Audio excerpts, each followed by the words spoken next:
എല്ലാവർക്കും നമസ്കാരം. Prep together ക്ലാസ്സസിലേക്ക് എല്ലാവർക്കും സ്വാഗതം.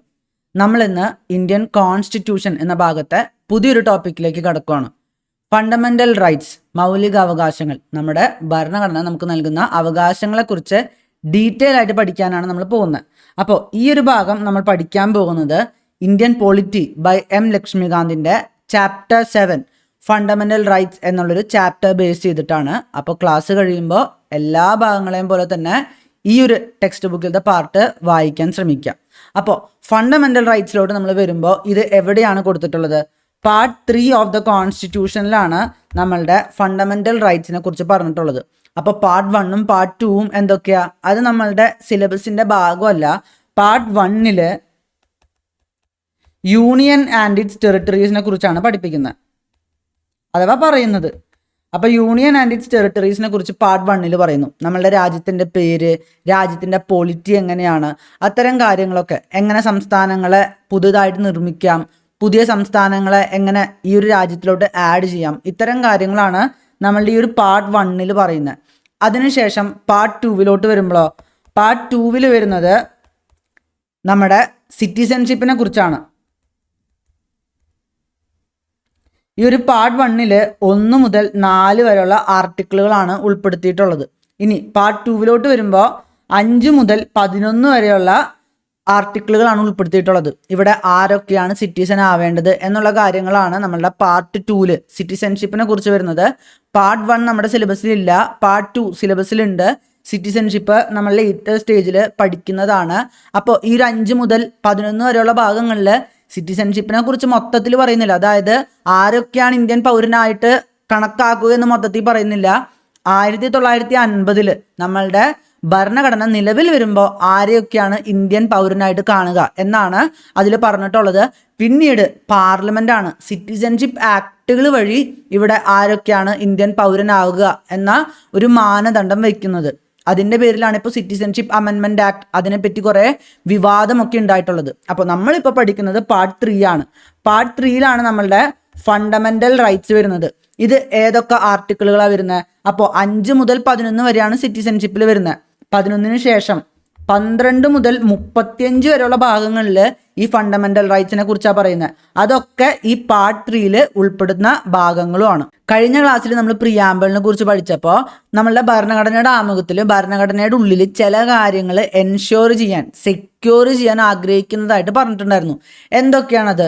അത് ജസ്റ്റിസ്, വെറും ജസ്റ്റിസ് ആണോ? Social, economic and political justice. പിന്നെ വേറെന്താ? Liberty of expression, faith, belief and worship. പിന്നെ എന്താ? ഈക്വാലിറ്റി. പിന്നെ ഫ്രറ്റേണിറ്റി ഉണ്ട്. ഇവിടെ നമുക്ക് ഈ 3 കാര്യങ്ങൾ നോക്കാം. ഈ ഈക്വാലിറ്റിയും ലിബർട്ടിയും ഒക്കെ ആരാണ് സെക്യൂർ ചെയ്യുന്നത്? ആക്ച്വലി നമ്മൾ പ്രിയാമ്പിളിന് സെക്യൂർ ചെയ്യാൻ പറ്റുമോ? ഇല്ല. കാരണം പ്രിയാമ്പിൾ എന്ന് പറയുന്നത് നമ്മളുടെ ഭരണഘടനയുടെ ഉള്ളിൽ എന്തൊക്കെയാണ് കൊടുത്തിരിക്കുന്നതെന്ന് ജസ്റ്റ് സമ്മറൈസ് ചെയ്ത് പറയുന്ന ഒരു ഡോക്യുമെൻ്റ് മാത്രമാണ്. അപ്പോൾ അങ്ങനെ ഒരു സമ്മറൈസ് ചെയ്ത് പറയുന്ന ഡോക്യുമെൻറ്റിന് അതിൻ്റേതായിട്ടുള്ള പവറൊന്നുമില്ല. ഭരണഘടനയുടെ ഉള്ളിലത്തെ കാര്യങ്ങൾക്കാണ് അവരുടേതായിട്ടുള്ള പവറുള്ളത്. നമ്മളുടെ പ്രിയാമ്പിൾ എന്ന് പറയുന്നത് നോൺ ജസ്റ്റിസബിൾ ആണ്. നോൺ ജസ്റ്റിസബിൾ എന്ന് പറഞ്ഞു കഴിഞ്ഞാൽ നമുക്കത് കോടതി കൊണ്ടുപോയിട്ട് എൻഫോഴ്സ് ചെയ്യാൻ പറ്റില്ല. കോടതി പോയിട്ട് നമുക്ക് പറയാൻ പറ്റില്ല, ഞങ്ങളുടെ പ്രിയാമ്പിളിൽ എനിക്ക് ജസ്റ്റിസ് എൻഷുർ ചെയ്യുന്നുണ്ട്, എൻ്റെ ജസ്റ്റിസ് എവിടെ എന്ന് പറഞ്ഞിട്ട് നമുക്ക് ചോദിക്കാൻ പറ്റില്ല. അപ്പോൾ എന്തൊക്കെയാണ് എൻഫോഴ്സിബിൾ ആയിട്ടുള്ളത്? എന്താണ് നമുക്ക് ശരിക്കും ഇത് സെക്യൂർ ചെയ്യുന്നത്? നമുക്ക് ഈ കാര്യങ്ങളൊക്കെ സെക്യൂർ ചെയ്യുന്നത് കൂടുതലും ഫണ്ടമെൻ്റൽ റൈറ്റ്സ് വഴിയാണ്. ഫണ്ടമെൻ്റൽ റൈറ്റ്സിന് എന്തുകൊണ്ടാണ് ഇത് സെക്യൂർ ചെയ്യാൻ പറ്റുന്നത്? കാരണം ഫണ്ടമെൻ്റൽ റൈറ്റ്സ് ജസ്റ്റിസബിൾ ആണ്. ഇത് വളരെ ഇമ്പോർട്ടൻ്റ് ആണ്. ഫണ്ടമെൻ്റൽ റൈറ്റ്സ് ജസ്റ്റിസബിൾ ആണ്. ഫണ്ടമെൻ്റൽ റൈറ്റ്സ് ലംഘിക്കുകയാണെങ്കിൽ, നമ്മളുടെ മൗലിക അവകാശങ്ങൾ ആരെങ്കിലും തെറ്റിക്കുകയാണെങ്കിൽ നമുക്ക് കൊണ്ടുപോയിട്ട് കേസ് കൊടുക്കാൻ പറ്റും. അത് നമ്മളുടെ ഫണ്ടമെൻ്റൽ റൈറ്റ്സിൻ്റെ ഈ പാർട്ട് 3യുടെ ഉള്ളിൽ തന്നെ പറയുന്നുണ്ട്. ഇത് വളരെ ഇമ്പോർട്ടൻ്റ് ആണ്. ഫണ്ടമെന്റൽ റൈറ്റ്സ് മാത്രമാണ് ജസ്റ്റിസബിൾ ആയിട്ടുള്ളത്. DPSPs ഉണ്ട് നമുക്ക്. DPSPs ജസ്റ്റിസബിൾ അല്ല, നോൺ ജസ്റ്റിസബിൾ ആണ്. അതുപോലെ തന്നെ ഇനി ഫണ്ടമെന്റൽ ഡ്യൂട്ടീസ് വരും. ഈ ഫണ്ടമെന്റൽ ഡ്യൂട്ടീസും നോൺ ജസ്റ്റിസബിൾ ആണ്. ഇത് എന്തായാലും ഓർത്ത് വെക്കണം. പ്രിയാമ്പിൾ നോൺ ജസ്റ്റിസബിൾ ആണ്, DPSPs നോൺ ജസ്റ്റിസിബിൾ ആണ്. അതുപോലെ തന്നെ ഫണ്ടമെന്റൽ ഡ്യൂട്ടീസും നോൺ ജസ്റ്റിസിബിൾ ആണ്. നോൺ ജസ്റ്റിസിബിൾ എന്ന് പറയുമ്പോൾ നമുക്ക് അത് കൊണ്ടുപോയിട്ട് കോടതി കൊണ്ട് എൻഫോഴ്സ് ചെയ്യാൻ പറ്റില്ല. ഇത് ലംഘിച്ചു എന്ന് പറഞ്ഞിട്ട് നമുക്ക് കേസ് എടുപ്പിക്കാനൊന്നും പറ്റില്ല.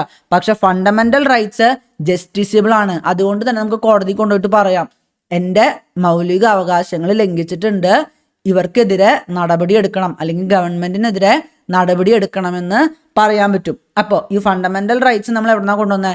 പ്രിയാമ്പിള് നമ്മൾ അമേരിക്കൻ സിസ്റ്റം അതുപോലെയാണ് നമ്മളിവിടെ ഫോളോ ചെയ്തത്. പ്രിയാമ്പിളിൽ അമേരിക്കയുടെ അതേ പ്രിയാമ്പിളൊന്നുമല്ല, നമ്മൾ വ്യത്യാസം വരുത്തി കൊണ്ടുവന്നു. അതുപോലെ തന്നെ ഫണ്ടമെന്റൽ റൈറ്റ്സിന്റെ കാര്യത്തിലോട്ട് വരുമ്പോഴും ഇവിടെയും നമ്മൾ അമേരിക്കൻ സിസ്റ്റം തന്നെയാണ് കൊണ്ടുവന്നിട്ടുള്ളത്. അവിടുത്തെ USA ഭരണഘടനയിലുള്ള ബിൽ ഓഫ് റൈറ്റ്സ് എന്നൊരു ഭാഗമുണ്ട്. ആ ബിൽ ഓഫ് റൈറ്റ്സ് എന്നുള്ള ഭാഗമാണ് നമ്മളിവിടെ നമ്മളുടെ ഫണ്ടമെന്റൽ റൈറ്റ്സ് ആയിട്ട് കൊണ്ടുവന്നിട്ടുള്ളത്. ഈ മൗലിക അവകാശങ്ങൾ അടങ്ങുന്ന ആ ഒരു ഭാഗത്തെ ഉണ്ടല്ലോ പൊതുവെ പറയുന്നത് മാഗ്ന കാർട്ട എന്നാണ്. എന്തുകൊണ്ടാണ് ഇതിനെ മാഗ്ന കാർട്ട എന്ന് പറയുന്നത്? ഈ മാഗ്ന കാർട്ട എന്ന് പറയുന്നത് നമുക്ക് വേൾഡ് ഹിസ്റ്ററിയിൽ ബ്ലഡ്ലെസ് റെവല്യൂഷൻ എന്ന് പറഞ്ഞിട്ട് നമ്മളുടെ ബ്രിട്ടനിൽ നടന്ന ഒരു പ്രക്ഷോഭത്തിനെ കുറിച്ച് പഠിക്കാനുണ്ട്. അവിടെ നമ്മളുടെ ബ്ലഡ്ലെസ് റെവല്യൂഷനൊക്കെ മുൻപ് അവിടുത്തെ രാജാവിൻ്റെ പവറുകളിൽ ഒരു റെസ്ട്രിക്ഷൻ ആയിട്ട് കൊണ്ടുവന്നതായിരുന്നു മാഗ്ന കാർട്ട. അതായത് രാജാവ് നിയമത്തിന് മുകളിലല്ല, നിയമത്തിന് താഴെയാണ് രാജാവ് എന്ന് പറഞ്ഞുകൊണ്ടാണ് മാഗ്ന കാർട്ട കൊണ്ടുവന്നത്. അതുപോലെ തന്നെയല്ലേ ഇവിടെ നമ്മുടെ മൗലിക അവകാശങ്ങൾ പറഞ്ഞ് സ്ഥാപിക്കുന്നതിലൂടെ നമ്മളുടെ ഗവൺമെന്റിന് നമ്മളുടെ മൗലിക അവകാശങ്ങൾക്ക് മേല് ഒന്നും ചെയ്യാൻ പറ്റില്ല എന്നല്ല പറയണേ. ഗവൺമെന്റിന് നമ്മളെ ചൂഷണം ചെയ്യാൻ പറ്റില്ല. അന്ന് രാജാവിനോടാണ് പറഞ്ഞതെങ്കിൽ ഈ നിയമങ്ങൾ വിട്ട് കളിക്കാൻ പറ്റില്ല, ഈ നിയമങ്ങൾ വിട്ട് ഞങ്ങളുടെ മെക്കിട്ട് കയറാൻ പറ്റില്ല എന്ന് പറഞ്ഞെങ്കിൽ ഇപ്പോൾ നമ്മളുടെ ഗവൺമെന്റിനോട് ഈ ഒരു മൗലിക അവകാശങ്ങൾ ലംഘിക്കാൻ പറ്റില്ല. ഇത് ജനങ്ങൾക്ക് എന്തായാലും എൻഷ്യൂർ ചെയ്യണമെന്ന് പറയുന്ന ഒരു ഡോക്യുമെന്റ് ആണ് ഫണ്ടമെന്റൽ റൈറ്റ്സ്. അതുകൊണ്ടാണ് ഇതിനെ മാഗ്ന കാർട്ട എന്ന് പറയുന്നത്. ഇവിടെ നമുക്ക് വളരെയധികം പല രീതിയിലുള്ള റൈറ്റ്സ്, ജസ്റ്റിസിബിൾ ആയിട്ടുള്ള റൈറ്റ്സ് ഞാൻ പറഞ്ഞില്ലേ. എന്തുകൊണ്ടാണ് ജസ്റ്റിസിബിൾ എന്ന് പറയുന്നത്? നമുക്ക് കോടതിയിൽ പോവാം. ആ കോടതിയിൽ പോവാനുള്ള പ്രൊവിഷനും ഒരു ഫണ്ടമെന്റൽ റൈറ്റ് ആയിട്ട് തന്നെ നൽകുന്നുണ്ട്. പിന്നെ USA ആ ഒരു സിസ്റ്റം അതുപോലെ കൊണ്ടുവരല്ല.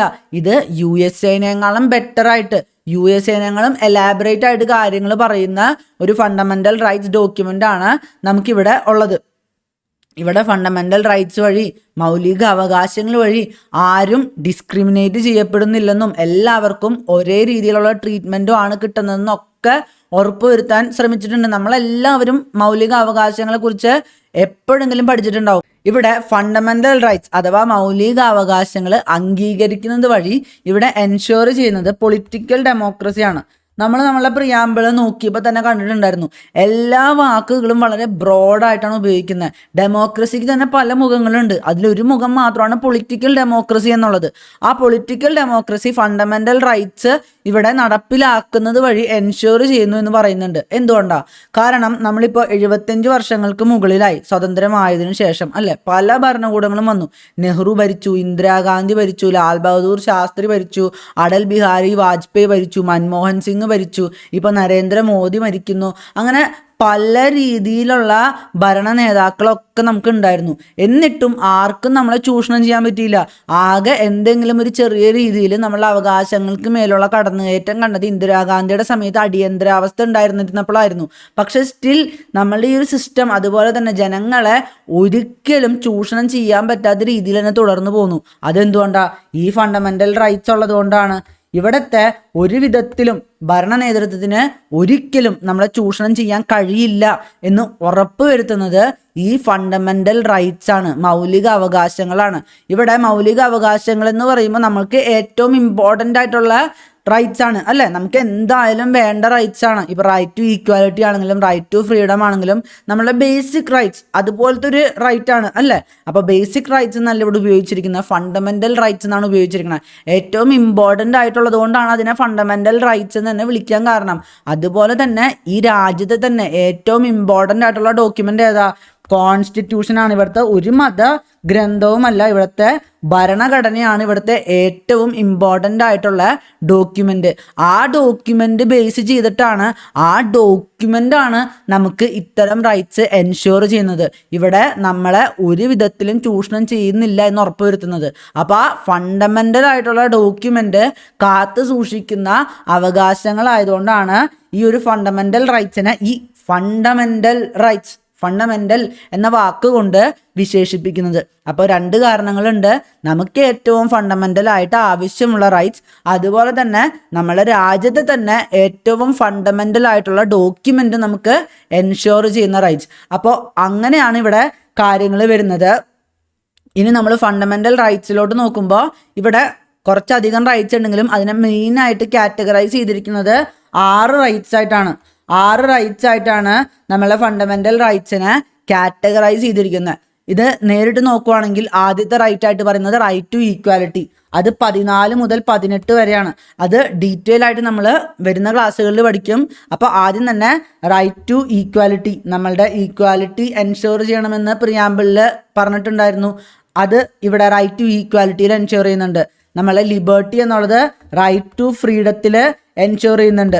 ഇത് നമ്മൾ ഒരു കാറ്റഗറി എന്നുള്ള രീതിയിലാണ് പറയുന്നത്. 19 മുതൽ 22 വരെയുള്ള റൈറ്റ്സ് റൈറ്റ് ടു ഫ്രീഡം ആണ്. പിന്നെ റൈറ്റ് അഗെയിൻസ്റ്റ് എക്സ്പ്ലോയിറ്റേഷൻ, ഇവിടെ നമ്മളെ ആരും എക്സ്പ്ലോയിറ്റ് ചെയ്യുന്നില്ല എന്ന് ഉറപ്പ് വരുത്തുന്നത് നമ്മളെ റൈറ്റ് അഗെയിൻസ്റ്റ് എക്സ്പ്ലോയിറ്റേഷനിൽ ഉൾപ്പെടുത്തിയിട്ടുള്ള റൈറ്റ്സ് ആണ്.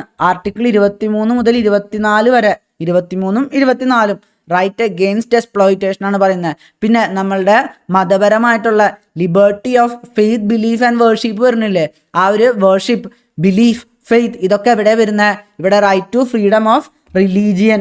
Right to freedom of religion പല വിധത്തിലുള്ള റൈറ്റ്സ് ഉണ്ട്. അതിൻ്റെ ഉള്ളിൽ തന്നെ 25 മുതൽ 28 വരെ right to freedom of religion ആണ്. അത് കഴിഞ്ഞാൽ പിന്നെ കൾച്ചറൽ ആൻഡ് എഡ്യൂക്കേഷണൽ റൈറ്റ്സ് ഉണ്ട്. ഇപ്പം നമുക്ക് കാണാൻ കഴിയും ഇവിടെ കുറേ മൈനോറിറ്റി എഡ്യൂക്കേഷണൽ ഇൻസ്റ്റിറ്റ്യൂഷൻസ് ഒക്കെ ഉണ്ട്. ഇപ്പോൾ ഒരു ക്രിസ്ത്യൻ കോളേജോ മുസ്ലിം കോളേജോ ഒക്കെ നടത്തുമ്പോൾ അതിന് പല വിധത്തിലുള്ള റൈറ്റ്സ്, അവർക്ക് പല വിധത്തിലുള്ള എക്സെപ്ഷൻസ് ഒക്കെ കൊടുത്തിട്ടുണ്ട്. അവർക്ക് അവരുടെ ഇൻസ്റ്റിറ്റ്യൂഷൻസ് റൺ ചെയ്യാനും അതുപോലെ തന്നെ ചില സമയത്ത് അവിടെ റിസർവേഷൻ വെക്കാതിരിക്കാനും അങ്ങനെ പല രീതിയിലുള്ള എക്സെപ്ഷൻസും കൊടുത്തിട്ടുണ്ട്. അതൊക്കെ കൊടുക്കുന്നത് ഇവിടുത്തെ കൾച്ചറൽ ആൻഡ് എഡ്യൂക്കേഷണൽ റൈറ്റ്സ് വഴിയാണ്. അപ്പോൾ കൾച്ചറൽ ആൻഡ് എഡ്യൂക്കേഷണൽ റൈറ്റ്സ് ഈ ഒരു മൈനോറിറ്റി ഇൻസ്റ്റിറ്റ്യൂഷൻസ് മാത്രമല്ല വേറെയും 1-2 റൈറ്റ് ഇതിലുണ്ട്. അപ്പോൾ 29ഉം 30ഉമാണ് ഈ കൾച്ചറൽ ആൻഡ് എഡ്യൂക്കേഷണൽ റൈറ്റ്സ് ആയിട്ട് ഉൾപ്പെടുത്തിയിട്ടുള്ളത്. ഇപ്പോൾ ഞാൻ പറഞ്ഞില്ലേ 6 റൈറ്റ്സ് ആണെന്ന്. ഇതിന് മുൻപ് ആദ്യം ശരിക്കും പറഞ്ഞാൽ 7 എണ്ണം ഉണ്ടായിരുന്നു. അതിലൊന്നായിരുന്നു 31ാമത്തെ റൈറ്റ്, റൈറ്റ് ടു പ്രോപ്പർട്ടി. അതായത് നമുക്ക് നമ്മളുടെ പ്രോപ്പർട്ടി മേൽ ഒരു റൈറ്റ് ഉണ്ടായിരുന്നു, അവകാശം ഉണ്ടായിരുന്നു. അത് പക്ഷെ പിന്നീട് എടുത്തു കളഞ്ഞു. കാരണം ഇവിടെ ലാൻഡ് റീഡിസ്ട്രിബ്യൂഷൻ, ഭൂപരിഷ്കരണം, നമ്മളെ അച്യുതമേനോൻ സർക്കാരിൻ്റെ സമയത്ത് ഇവിടെ നടപ്പിലാക്കിയ ഭൂപരിഷ്കരണമൊക്കെ ഇല്ല, അത് കേന്ദ്രത്തിൻ്റെ ഒരു നയമായിരുന്നു. കേരളമൊക്കെയാണ് കൂടുതലായിട്ട് ഇത് പ്രോപ്പറായിട്ട് ഇംപ്ലിമെൻറ്റ് ചെയ്തുള്ളൂ എന്ന് മാത്രം. അപ്പോൾ അതൊക്കെ ഇംപ്ലിമെൻറ്റ് ചെയ്യുന്നതിൽ വലിയൊരു വിലങ്ങുതടിയായിരുന്നു ഈ റൈറ്റ് ടു പ്രോപ്പർട്ടി എന്നുള്ളത്. അപ്പോൾ ആ ലാൻഡ് റീഡിസ്ട്രിബ്യൂഷനൊക്കെ നടത്താൻ വേണ്ടിയിട്ട് ഈ റൈറ്റ് ടു പ്രോപ്പർട്ടി എന്നുള്ളത് എടുത്ത് കളയുകയായിരുന്നു. അപ്പോൾ ഇപ്പോൾ ഈ ആർട്ടിക്കിൾ 31 എന്ന് പറഞ്ഞ സംഭവം ഇല്ല. ആർട്ടിക്കിൾ 31 നമ്മൾ ഫണ്ടമെൻ്റൽ റൈറ്റിൽ നിന്ന് എടുത്തു കളഞ്ഞു. അതുകൊണ്ടാണ് 7 റൈറ്റ് ഇപ്പോൾ 6 റൈറ്റ് ആയിട്ട് മാറിയത്. പിന്നെ ഞാൻ പറഞ്ഞില്ലേ ഇത് ജസ്റ്റിസബിൾ ആണ്, എൻഫോഴ്സിബിൾ ആണെന്നൊക്കെ. അപ്പോൾ എൻഫോഴ്സിബിൾ ആണെന്നുള്ളതും ഫണ്ടമെൻ്റൽ റൈറ്റിൽ തന്നെ എൻഷുർ ചെയ്യുന്നുണ്ടെന്ന് ഞാൻ പറഞ്ഞില്ലേ, അത് എൻഷുർ ചെയ്യുന്നത് ആർട്ടിക്കിൾ 32 വഴിയാണ്. ആർട്ടിക്കിൾ 32 കോൺസ്റ്റിറ്റ്യൂഷണൽ റെമഡി എന്ന് പറയുമ്പോൾ എന്താ, പരിഹാരങ്ങൾ. നമുക്ക് ഭരണഘടന അനുശാസിക്കുന്ന രീതിയിൽ തന്നെ നമുക്ക് പരിഹാരങ്ങൾ കണ്ടെത്താം. നമ്മളെ ഫണ്ടമെൻ്റൽ റൈറ്റ്സിനെ ആരെങ്കിലും ലംഘിക്കുകയാണെങ്കിൽ അവരെ ശിക്ഷിക്കാനും എല്ലാ കാര്യങ്ങളും പറയുന്നത് ഈ ആർട്ടിക്കിൾ 32 ആണ്. ഈ ആർട്ടിക്കിൾ 32 അംബേദ്കർ തന്നെ പറഞ്ഞിരിക്കുന്നത് ഇതിൽ തന്നെ ഏറ്റവും ഇമ്പോർട്ടൻ്റ് ആയിട്ടുള്ള ഫണ്ടമെൻ്റൽ റൈറ്റ് ആണ്. കാരണം ആർട്ടിക്കിൾ 32 ഇല്ലെങ്കിൽ ആലോചിച്ച് നോക്കിയാൽ, ആർട്ടിക്കിൾ 32 ഇല്ലെങ്കിൽ ബാക്കിയുള്ളതൊക്കെ വെറുതെയാണ്. ഇവിടെ നമുക്ക് കോടതിയിൽ പോകാൻ പറ്റില്ലെങ്കിൽ പിന്നെ എന്തിനാണ് നമുക്ക് റൈറ്റ് ടു ഈക്വാലിറ്റി ലംഘിച്ചു, പക്ഷെ നമുക്കൊന്നും ചെയ്യാൻ പറ്റില്ല. അപ്പോൾ ആർട്ടിക്കിൾ 32 ആണ് ഏറ്റവും ഇമ്പോർട്ടൻ്റ് ആയിട്ട് വരുന്നത്. പിന്നെ ഞാൻ ഈ പറഞ്ഞില്ലേ റൈറ്റ് ടു പ്രോപ്പർട്ടി നമ്മൾ റിമൂവ് ചെയ്ത് കളഞ്ഞു എന്നുള്ളത്. നമ്മളുടെ ഫണ്ടമെൻ്റൽ റൈറ്റ് എന്നുള്ള രീതിയിൽ ഫണ്ടമെൻ്റൽ റൈറ്റിന് വളരെയധികം ഇമ്പോർട്ടൻസ് ഉണ്ട്. ഏറ്റവും ഇമ്പോർട്ടൻ്റ് ആയിട്ടുള്ള അവകാശങ്ങളാണ് അതിലുള്ളത്. പക്ഷേ കോൺസ്റ്റിറ്റ്യൂഷണൽ റൈറ്റ് എന്നുള്ള രീതിയിലും ഇവിടെ കുറച്ച് കാര്യങ്ങളുണ്ട്. ഇപ്പോൾ റൈറ്റ് ടു വോട്ട് പോലെയുള്ള കാര്യങ്ങളൊക്കെ നമ്മളുടെ കോൺസ്റ്റിറ്റ്യൂഷണൽ റൈറ്റ്സിൻ്റെ ഉള്ളിലാണ് വരുന്നത്. അപ്പോൾ അതുപോലെ ഒരു കോൺസ്റ്റിറ്റ്യൂഷണൽ റൈറ്റ് ആയിട്ട് അതിനെ മാറ്റി ആ കോൺസ്റ്റിറ്റ്യൂഷണൽ റൈറ്റ് ആർട്ടിക്കിൾ 300A എന്നുള്ള രീതിയിലാണ് കൊടുത്തിട്ടുള്ളത്. ഇത് പാർട്ട് 12 ഓഫ് ദ കോൺസ്റ്റിറ്റ്യൂഷനിലാണ് നമ്മൾ നമ്മളുടെ ഈ ആർട്ടിക്കിൾ 300A ഉള്ളത്. ഈ റൈറ്റ് ടു പ്രോപ്പർട്ടി ഏത് അമെൻമെന്റിലാണെന്ന് അറിയോ എടുത്തു കളഞ്ഞത്? ഇവിടെ നമ്മളൊരു മിനി കോൺസ്റ്റിറ്റ്യൂഷൻ എന്ന് പറഞ്ഞാൽ 42ാമത്തെ അമെൻമെന്റ് ഉണ്ടായില്ലേ, ആ 42ാമത്തെ അമെൻമെന്റിന് ശേഷം കുറച്ച് നാൾ കഴിഞ്ഞിട്ട് ഇവിടെ അടിയന്തരാവസ്ഥയൊക്കെ കഴിഞ്ഞിട്ട് നമ്മളുടെ ജനതാ പാർട്ടി ഗവൺമെന്റ് വന്ന സമയത്ത് 44ാമത്തെ ഒരു അമെൻമെന്റ് കൊണ്ടുവന്നു, 44th അമെൻമെന്റ് കൊണ്ടുവന്നു. അതിലാണ് നമ്മളുടെ ഈ റൈറ്റ് ടു പ്രോപ്പർട്ടി എന്നുള്ളത് നമ്മൾ എടുത്തു കളഞ്ഞത്. അപ്പോൾ അങ്ങനെ ആ ഒരു റൈറ്റ് ടു പ്രോപ്പർട്ടി എടുത്തു കളഞ്ഞതോടുകൂടെ ഇവിടെ 44ാമത്തെ അമെൻമെന്റിന് ശേഷം നമുക്ക് റൈറ്റ് ടു പ്രോപ്പർട്ടി വെറും ഒരു കോൺസ്റ്റിറ്റ്യൂഷണൽ റൈറ്റായി മാറി. ആർട്ടിക്കിൾ 300A വഴി സംരക്ഷിക്കപ്പെടുന്ന പാർട്ട് 12 ഒരു കോൺസ്റ്റിറ്റ്യൂഷണൽ റൈറ്റ് മാത്രം. അപ്പോൾ ഫണ്ടമെന്റൽ റൈറ്റിന്റെ അത്രയും ഇമ്പോർട്ടൻസ് ഇല്ല. നിയമമൊക്കെ വഴിയായിട്ട് നമുക്കത് വേണമെങ്കിൽ വേണ്ടെന്നൊക്കെ വെക്കാവുന്നതാണ്.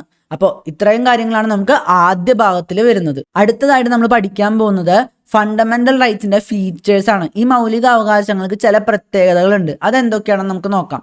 ആദ്യത്തെ പ്രത്യേകതയായിട്ട് വരുന്നത്, നമ്മളുടെ ഈ മൗലിക അവകാശങ്ങളില്ലേ, ഇതെല്ലാ ജനങ്ങൾക്കും ഒരുപോലെ കൊടുത്തിട്ടൊന്നുമില്ല. ജനങ്ങൾക്കുള്ളിലുള്ള ഡിസ്ക്രിമിനേഷനെ കുറിച്ചല്ല ഇവിടെ പറയുന്നത്. ഇവിടെ ഡിസ്ക്രിമിനേഷനിൽ പ്രത്യേകം പറയുന്നുണ്ട് caste, creed, sex and religion എന്നൊക്കെ പറയുന്നുണ്ട്. കൺട്രിയുടെ പേരിൽ ഡിസ്ക്രിമിനേറ്റ് ചെയ്യാം. കാരണം നമ്മൾ ഇന്ത്യയിലെ ജനങ്ങളാണ്, we the people of India. നമുക്ക് എല്ലാ വിധത്തിലുള്ള മൗലികാവകാശങ്ങളും ഉണ്ട്. പക്ഷെ ഈ പുറത്തുനിന്ന് വരുന്ന ഫോറിനേഴ്സൊക്കെ ഇല്ലേ, അവരിവിടുത്തെ പൗരന്മാരല്ലല്ലോ, അവരുടെ രാജ്യമല്ലല്ലോ ഇത്. അപ്പം അവർക്ക് എല്ലാ മൗലികാവകാശങ്ങളും കൊടുക്കണ്ടല്ലോ. ഇത് തന്നെയാണ് ആദ്യത്തെ പ്രത്യേകത.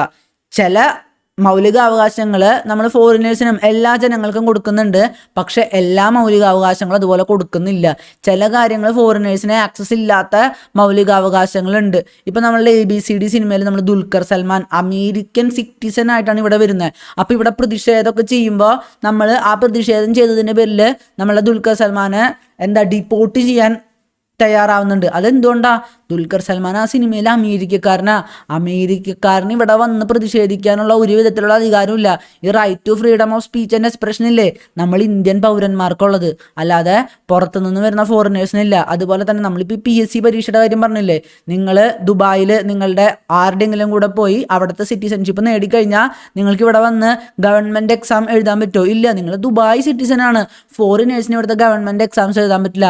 Right to equality of opportunity, ആ ഒരു കാര്യത്തിലും നമ്മൾ പൗരന്മാർക്ക് മാത്രമേ ഉള്ളൂ. അതുമാതിരി കുറേ അധികം റൈറ്റ്സ് ഉണ്ട്. നമ്മൾ സിറ്റിസൺഷിപ്പിന്റെ ക്ലാസ്സിൽ നമ്മൾ അതിനെക്കുറിച്ച് ഡീറ്റെയിൽ ആയിട്ട് പഠിക്കും. രണ്ടാമത്തെ പ്രത്യേകത എന്താ? രണ്ടാമത്തെ പ്രത്യേകത എന്ന് പറയുന്നത്, ഈ ഒരു ഫണ്ടമെന്റൽ റൈറ്റ് എന്നുള്ളത് ആബ്സല്യൂട്ട് അല്ല. ഞാൻ കഴിഞ്ഞ ക്ലാസ്സിലേ പറഞ്ഞിട്ടുണ്ടായിരുന്നു, these are not absolute rights, not absolute.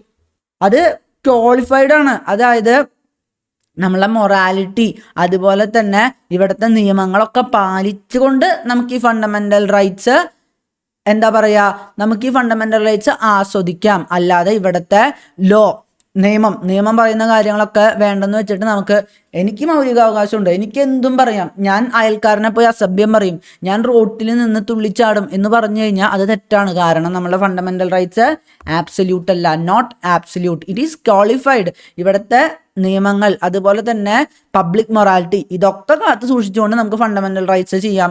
നല്ല കാര്യങ്ങൾ പറയാം, നല്ലത് ചെയ്യാം, അതിനാരും ഇവിടെ കുറ്റം പറയുന്നില്ല. പക്ഷേ എനിക്ക് അവകാശങ്ങളുണ്ട്, എനിക്ക് എന്തും പറയാം. ഇപ്പോൾ നമ്മൾ ഏതെങ്കിലും ഒരു ട്രോളന്മാരോ അല്ലെങ്കിൽ ഈ കമന്റോളികളൊക്കെ ഉണ്ടാവുമല്ലോ ഫേസ്ബുക്കിലും ഇൻസ്റ്റാഗ്രാമിലൊക്കെ, അവർക്ക് എന്തും വന്ന് വിളിച്ചു പറയാനുള്ള റൈറ്റ്സ് ഒന്നും നമ്മളുടെ ഭരണഘടന നൽകുന്നില്ല.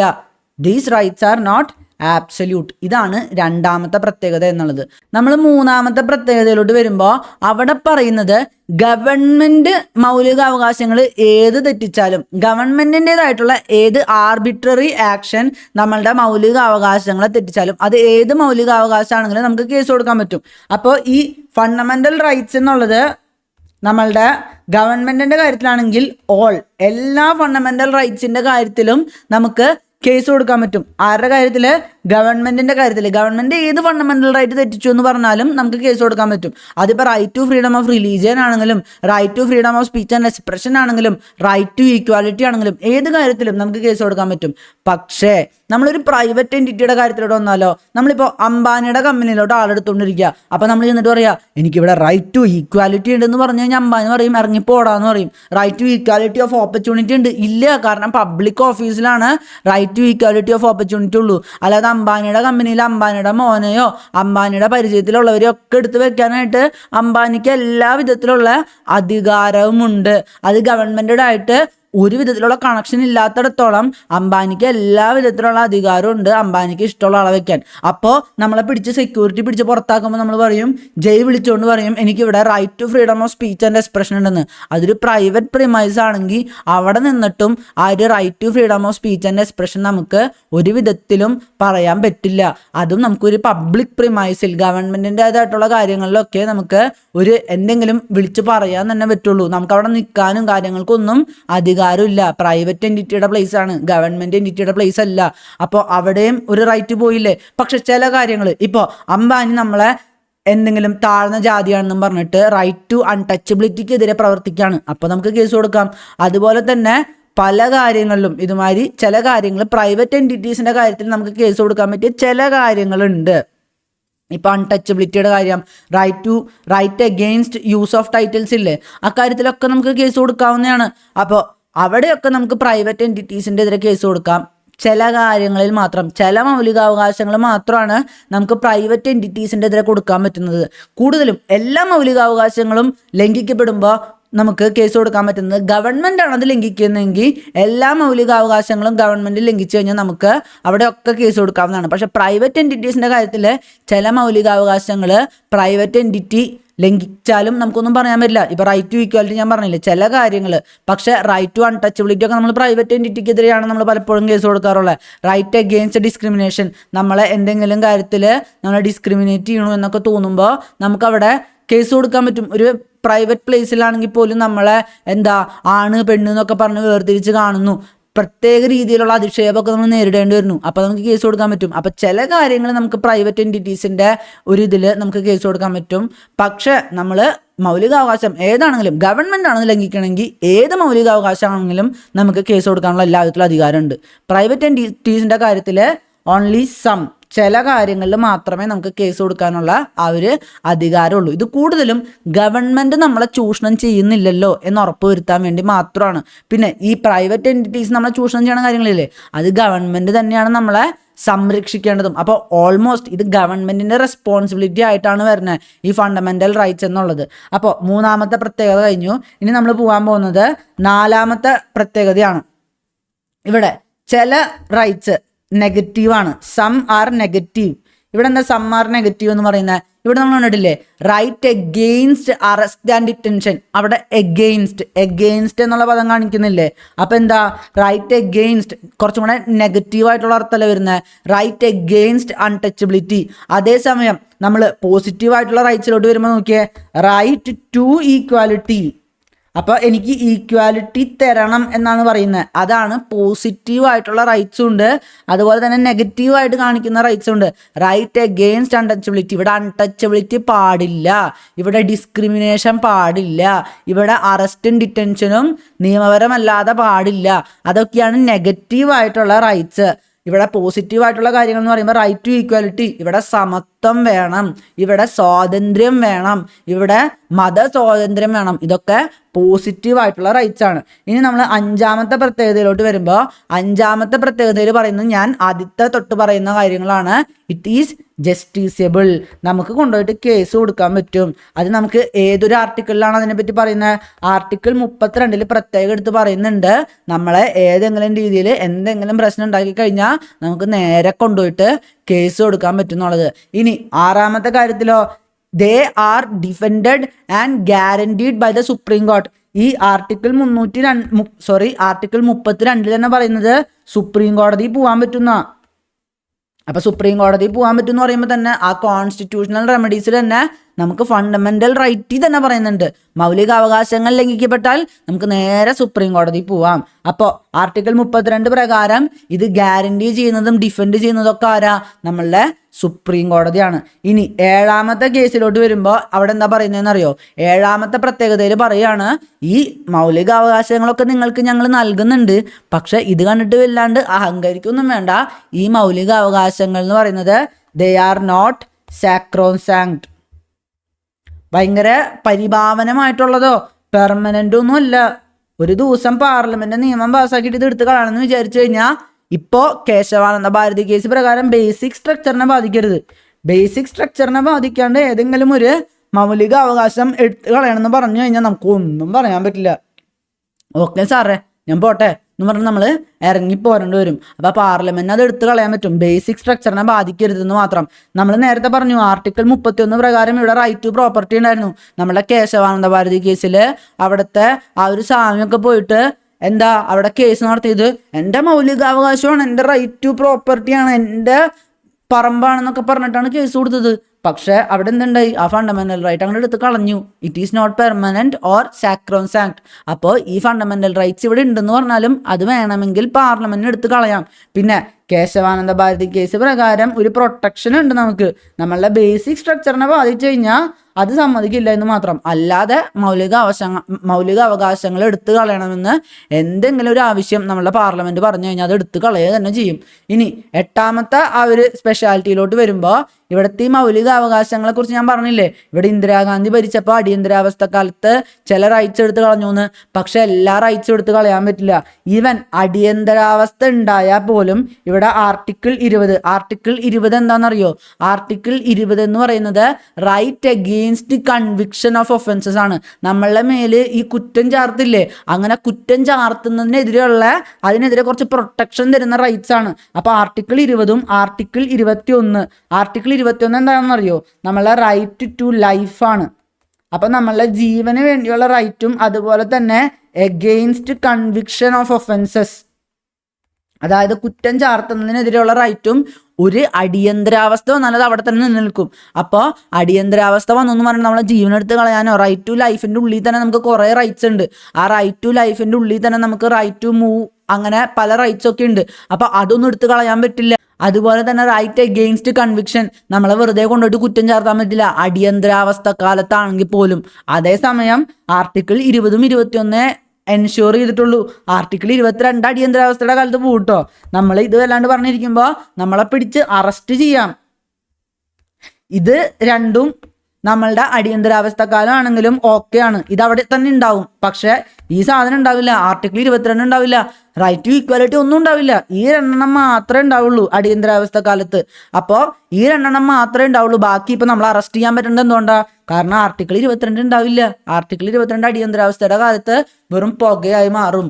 അപ്പോൾ ഇതാണ് കാര്യം. ഏതൊരു അടിയന്തരാവസ്ഥയാണെങ്കിലും റൈറ്റ് ടു ലൈഫ്, എനിക്ക് ജീവിക്കാനുള്ള എൻ്റെ അവകാശം ഇവിടെ തന്നെ ഉണ്ടാവണം. അതുപോലെ തന്നെ right against conviction of offences, എന്നെ വെറുതെ കൊണ്ടുവന്നിട്ട് കുറ്റം ചുമത്താൻ പറ്റില്ല. ആ 2 റൈറ്റ് അവിടെ തന്നെ നിലനിൽക്കും. ബാക്കി കാര്യങ്ങളിലൊക്കെ എന്താണെന്ന് വെച്ചാൽ അടിയന്തരാവസ്ഥയുടെ കാലത്ത് ചെയ്തോ എന്നാണ് പറഞ്ഞിട്ടുള്ളത്. അപ്പോൾ ഇവിടെ വേറൊരു കാര്യം കൂടെ ഉണ്ട്. അടിയന്തരാവസ്ഥയുടെ കാലത്ത് right to freedom of speech and expression ഇല്ലേ, അടിയന്തരാവസ്ഥയാണെന്ന് പറഞ്ഞിട്ട് എന്നോട് പറയാണ്, എടാ യൂട്യൂബ് അടച്ചു വെക്കണം, എനിക്ക് ഇനി ക്ലാസ് എടുക്കാൻ പറ്റില്ല കാരണം right to freedom of speech and expression ഇല്ല എന്ന് പറയുമ്പോൾ ഞാൻ ചോദിക്കും, ഇവിടെ എന്ത് രീതിയിലുള്ള കാരണം കൊണ്ടാണ് നിങ്ങളിവിടെ ഒരു അടിയന്തരാവസ്ഥ പ്രഖ്യാപിക്കുന്നത്? അങ്ങനെ ചോദിക്കുമ്പോൾ അവർ പറയാണ്, ഇവിടെ തന്നെ കുറച്ച് ഇന്റേണൽ എമർജൻസി, ഇവിടെ ഒരു ആംഡ് റെബല്യൻ നടക്കുന്നുണ്ട്, രാജ്യത്തിൻ്റെ ഉള്ളിൽ തന്നെ ഒരു പ്രക്ഷോഭം നടത്തുന്നുണ്ട് എന്ന് പറയുകയാണെങ്കിൽ ഞാൻ പറയും, രാജ്യത്തിൻ്റെ ഉള്ളിലല്ല പ്രക്ഷോഭം, പുറത്തുനിന്ന് ആരും അടി ഉണ്ടാക്കാൻ വന്നിട്ടില്ലല്ലോ. പുറത്തുനിന്ന് ആരും അടി ഉണ്ടാക്കാൻ വരാത്തിടത്തോളം കാലം എനിക്ക് ഈ ആർട്ടിക്കിൾ 19 ഇവിടെ തന്നെ ഉണ്ടാവും. എൻ്റെ ആർട്ടിക്കിൾ 19 എടുത്ത് കളയപ്പോഴാണെന്നറിയോ? പുറത്തു നിന്ന് ഒരു എക്സ്റ്റേണൽ എമർജൻസി, ഒരു എക്സ്റ്റേണൽ അഗ്രഷൻ വരുമ്പോൾ മാത്രമാണ്, അതായത് എന്തെങ്കിലും പാകിസ്ഥാനോ അല്ലെങ്കിൽ ഇപ്പോൾ അവിടെ നിന്ന് റഷ്യയോ അല്ലെങ്കിൽ അമേരിക്ക വ്യോമയുദ്ധമോ അങ്ങനെ എന്തെങ്കിലുമൊക്കെ വഴി വരികയാണെങ്കിൽ നമ്മളുടെ റൈറ്റ് ടു എന്താ പറയുക freedom of speech and expression എടുത്തു കളയാം. അല്ലാതെ ഇവിടെ ഉള്ളിൽ തന്നെ ഇപ്പോൾ യുവാക്കളൊക്കെ കൂടി പ്രക്ഷോഭം ചെയ്യണു, തോക്കും കടാരയൊക്കെ എടുത്ത് പ്രക്ഷോഭം ചെയ്യണമെന്ന് പറഞ്ഞിട്ട് ആംഡ് റെബല്യൻ ഉണ്ടായി. ഇവിടെ ഉള്ളിൻ്റെ ഉള്ളിൽ തന്നെയുള്ള ഒരു എന്താ പറയുക ഒരു പ്രക്ഷോഭം ഉണ്ടായെന്നും പറഞ്ഞിട്ട് ഇവിടുത്തെ എൻ്റെ freedom of speech and expression എടുത്ത് കളയാൻ പറ്റില്ല. പുറത്തു നിന്നുള്ള ശക്തികൾ, ബാഹ്യ ശക്തികൾ ഇവിടെ വന്നിട്ട് എന്തെങ്കിലും ചെയ്യുകയാണെങ്കിൽ എൻ്റെ freedom of speech and expression എടുത്ത് കളഞ്ഞോ. അതാണ് നമ്മളുടെ 8ാമത്തെ ഫീച്ചറിൽ പറയുന്നത്. അതിനുശേഷം പറയുന്നത് എന്താണെന്ന് വെച്ച് കഴിഞ്ഞാൽ ഈ ഫണ്ടമെൻ്റൽ റൈറ്റ്സിനെ തന്നെ ചില കാര്യങ്ങളിൽ ലിമിറ്റ് ചെയ്യുന്നുണ്ട്. ഈ ചില കാര്യങ്ങളുടെ മുന്നിൽ വരുമ്പോൾ ഫണ്ടമെൻ്റൽ റൈറ്റ് താഴെയായി പോവും. അതെന്തൊക്കെയാണെന്ന് വെച്ച് കഴിഞ്ഞാൽ ആർട്ടിക്കിൾ 31A ഉണ്ട്. ഞാൻ നേരത്തെ പറഞ്ഞില്ല റൈറ്റ് ടു പ്രോപ്പർട്ടി. ആ റൈറ്റ് ടു പ്രോപ്പർട്ടി എടുത്ത് കളയാൻ വേണ്ടി ഇവിടുത്തെ ഭൂപരിഷ്കരണം പ്രോപ്പറായിട്ട് നടത്താൻ വേണ്ടിയിട്ടാണ് ഇങ്ങനത്തെ ഒരു നിയമം, ഇങ്ങനത്തെ ഒരു സ്കീം കൊണ്ടുവന്നത്. ഇവിടുത്തെ സ്കീമിൽ പറയുന്നത് ആർട്ടിക്കിൾ 31A, ഇതിൻ്റെ താഴെയാണ് ഫണ്ടമെന്റൽ റൈറ്റ്. അതായത് ആർട്ടിക്കിൾ 31A പ്രകാരം ചില നിയമങ്ങൾ കൊണ്ടുവരും.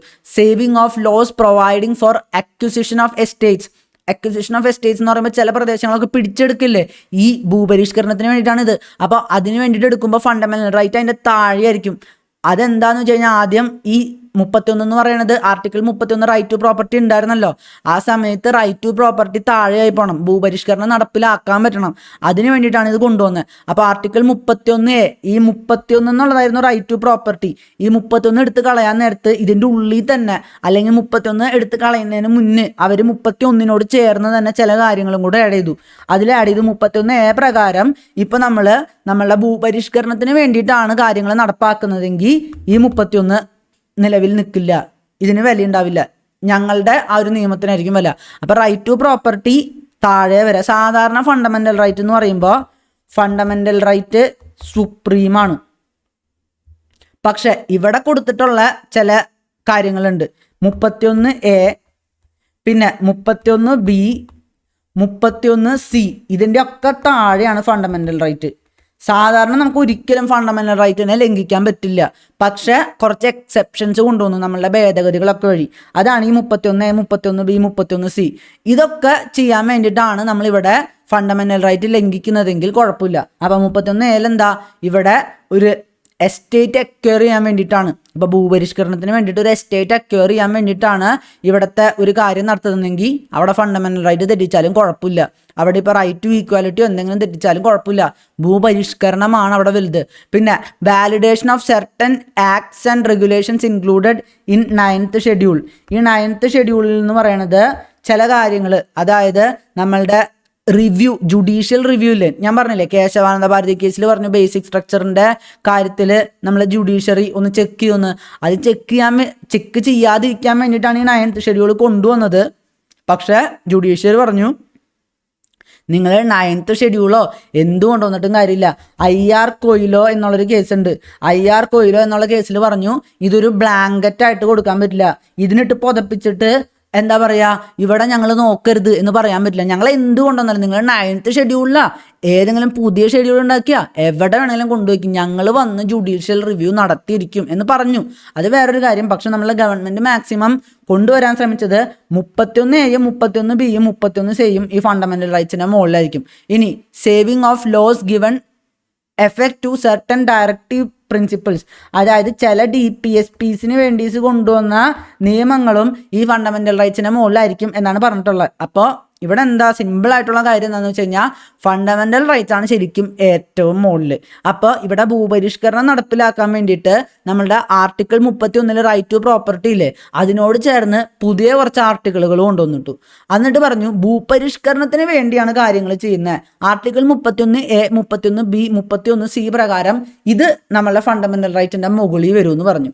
അപ്പോൾ നമ്മളുടെ ഭൂപരിഷ്കരണം കൊണ്ടുവരാൻ വേണ്ടിയിട്ട് ഫണ്ടമെന്റൽ റൈറ്റിന് മുകളിൽ കൊണ്ടുവരാൻ വേണ്ടിയിട്ടാണ് the scope of operation is limited by article 31A, 31B, 31C എന്നൊക്കെ പറഞ്ഞിട്ടുള്ളത്. അപ്പോൾ ഫണ്ടമെന്റൽ റൈറ്റിൻ്റെ മുകളിൽ കൊണ്ടുവരാനാണ് ശ്രമിച്ചത്. പക്ഷെ അക്കാര്യത്തിലൊക്കെ നമ്മളുടെ സുപ്രീം കോടതിയായിട്ട് പല ഡിസ്പ്യൂട്ടുകളും ഉണ്ടായിരുന്നു. ഇനി 10ാമത്തെ പ്രത്യേകതയിലോട്ട് വരുമ്പോൾ അവിടെ പറയുന്നതെന്ന് വെച്ച് കഴിഞ്ഞാൽ ഈ ഒരു ഫണ്ടമെന്റൽ റൈറ്റ് ഉണ്ടല്ലോ, ശരിയാണ് എല്ലാ ജനങ്ങൾക്കും ഉണ്ട്.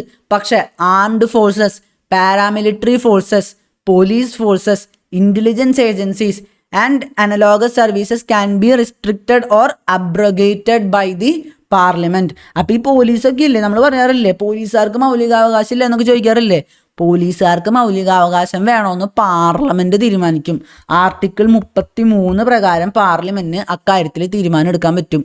ഇപ്പോൾ പോലീസുകാർക്ക് എന്തും ഒന്ന് വിളിച്ചു പറയാൻ പറ്റുമോ? പോലീസുകാരുടെ ഇടയിലുള്ള സീക്രറ്റ്സ് ഒക്കെ വിളിച്ചു പറയാൻ പറ്റുമോ? ഇവിടെ right to freedom of speech and expression ഉണ്ടെന്ന് പറഞ്ഞിട്ട് പറ്റില്ല. കാരണം അവരുടെ മൗലികാവകാശങ്ങളൊക്കെ പാർലമെന്റിന്റെ തീരുമാനത്തിന്റെ താഴെയാണ്.